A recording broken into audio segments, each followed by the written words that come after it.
அடுத்து பார்க்க போறது face value and place value. Face and place அப்படின்னா என்ன? ஃபேஸ் அண்ட் பிளேஸ், இடமதிப்பு முகமதிப்பு அப்படி சொல்றோம். இதுக்கு என்ன பேரு? இடமதிப்பு முகமதிப்பு. அப்படின்னா என்ன? பிளேஸ்னா ஒண்ணும் கிடையாது, எந்த இடத்துல இருக்கு. 1வது இடத்துல இருக்கா, 10ல இருக்கா, 100ல இருக்கா, 1000ல இருக்கா?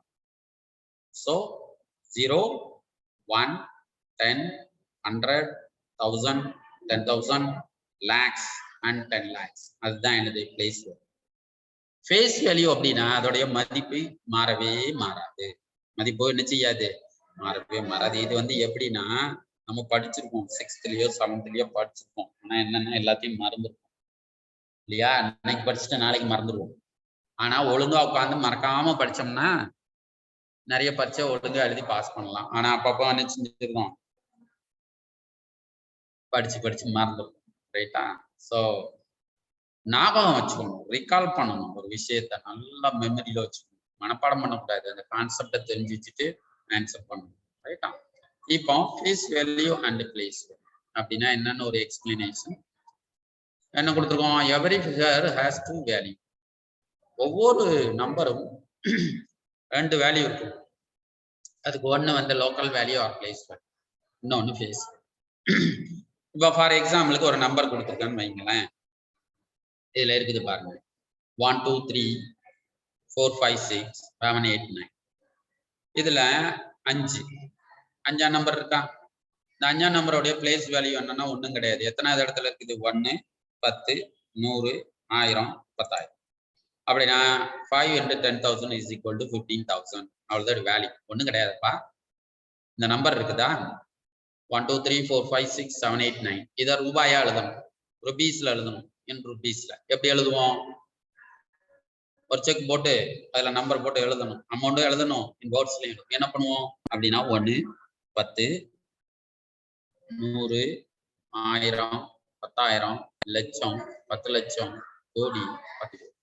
அப்படி அதுல 12 crores, 34 lakhs, 56,789. அதுதான், ஒண்ணு கிடையாது. அப்படின்னா இது எந்த இடத்துல இருக்கு? 5. அப்படின்னா 5க்கு அப்புறம் எத்தனை நம்பர் இருக்கு? 4 நம்பர். அப்படின்னா 4 0 போட்டா 50,000. சப்போஸ் இதுல 7ன்னு எடுத்துப்போம். 7க்கு அப்புறம் எத்தனை நம்பர் இருக்கு? 2. அப்படின்னா 7உடைய மதிப்பு என்ன? 7 into 100, 700. இதுக்கு பேரு என்ன பேரு? Local value or place.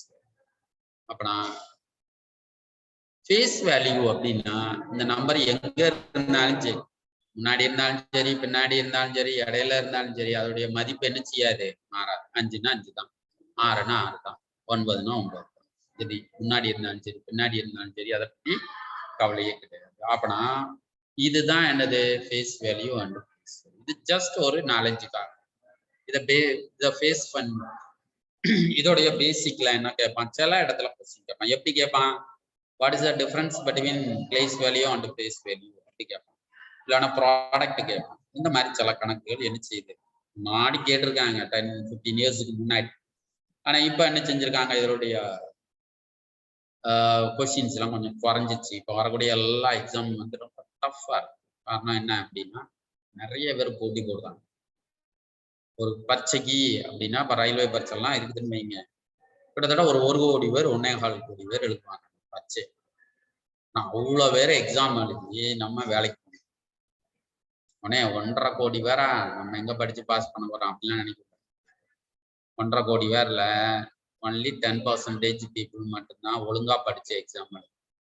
மீதி யாரும் என்ன செய்யறது இல்லை, படிக்கிறதே இல்லை. அப்ளிகேஷன் போடுவோம், எக்ஸாம் எழுத போவோம், போக மாட்டோம். நிறைய ஆப்சென்ட் ஆகும்.